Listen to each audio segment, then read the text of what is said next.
Stop, stop, stop. Pour la suite de la vidéo, je te recommande vivement d'aller chercher ton paquet de café. On va regarder ensemble si la torréfaction, elle est bien faite.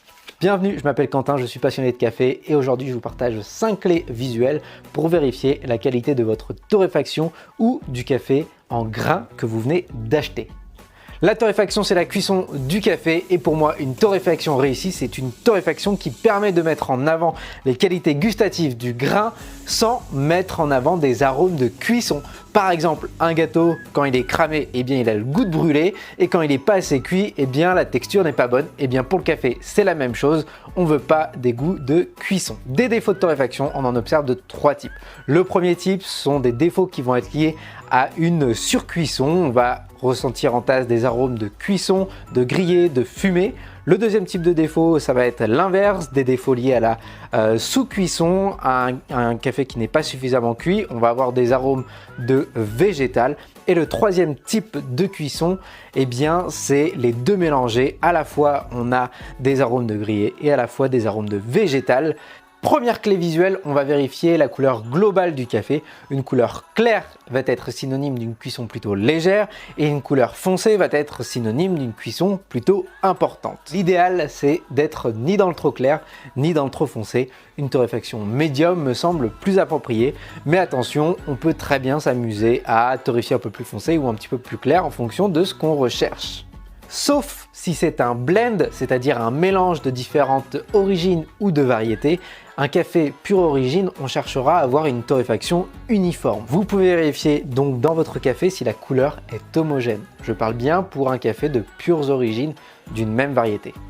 Clé numéro 2, les Quakers. Les Quakers, ce sont des grains immatures qui sont peu visibles dans le café vert et qui se révèlent lors de la torréfaction par une couleur plutôt brunâtre, plutôt jaune.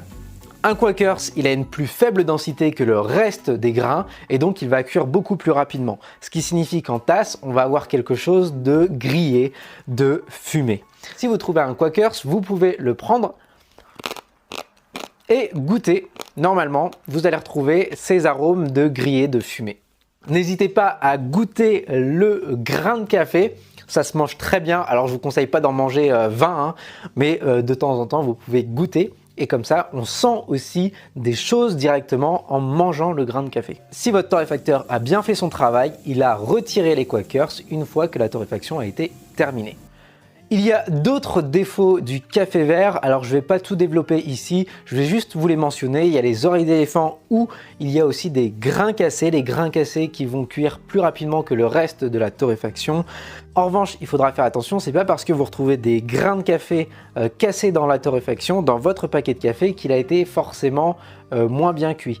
Le café a pu se casser après la torréfaction et dans ce cas-là, ça n'a pas d'impact sur le goût. La clé visuelle numéro 3, eh bien, c'est le typing. Le typing, on l'observe à l'extrémité du grain de café par une couleur plutôt foncée, hein, c'est de la surcuisson. Et le typing, il est dû à une chaleur de cuisson trop forte.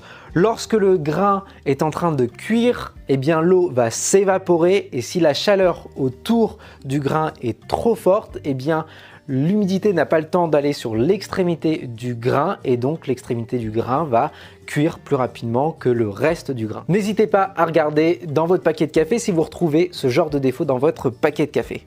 Le prochain défaut, c'est le scorching. Le scorching, c'est une surface du grain qui a été trop longtemps en contact avec une paroi chaude et du coup, la surface du grain qui a été en contact avec cette paroi, eh bien, elle est plus grillée, elle est plus cuite que le reste du grain et donc on va observer eh bien, des taches noires sur la surface du grain. Alors ce défaut-là, on le retrouve très peu dans les torréfactions françaises parce qu'on a des tambours qui tournent et donc ça évite au grain d'être trop longtemps en contact avec une surface chaude. Vous pouvez faire l'expérience chez vous en torréfiant du café dans une poêle. Le café va être plus longtemps en contact sur une surface chaude et il y aura plus souvent des défauts de scorching. Le scorching va apporter des arômes de grillé et de fumée. Clé numéro 5 maintenant, le facing. Le facing, c'est comme le tipping, sauf que c'est pour l'ensemble du grain. C'est dû à une torréfaction trop forte d'un seul coup. L'humidité n'a pas le temps de s'échapper et on a le tour du grain qui est très cuit et on a en tasse du coup des arômes de grillé et de fumée. vous pouvez observer ça dans votre paquet de café. Voilà, j'espère vous donner quelques clés pour vérifier la qualité de la torréfaction, en tout cas vous donner des indications. Si ça vous a été utile, n'hésitez pas à liker, à partager cette vidéo à des amis qui aiment le café. Pour moi, c'est très encourageant, ça me motive à faire d'autres vidéos. Et bien sûr, n'oubliez pas de vous abonner et de prendre du bon café à dimanche, 8 h. Ciao!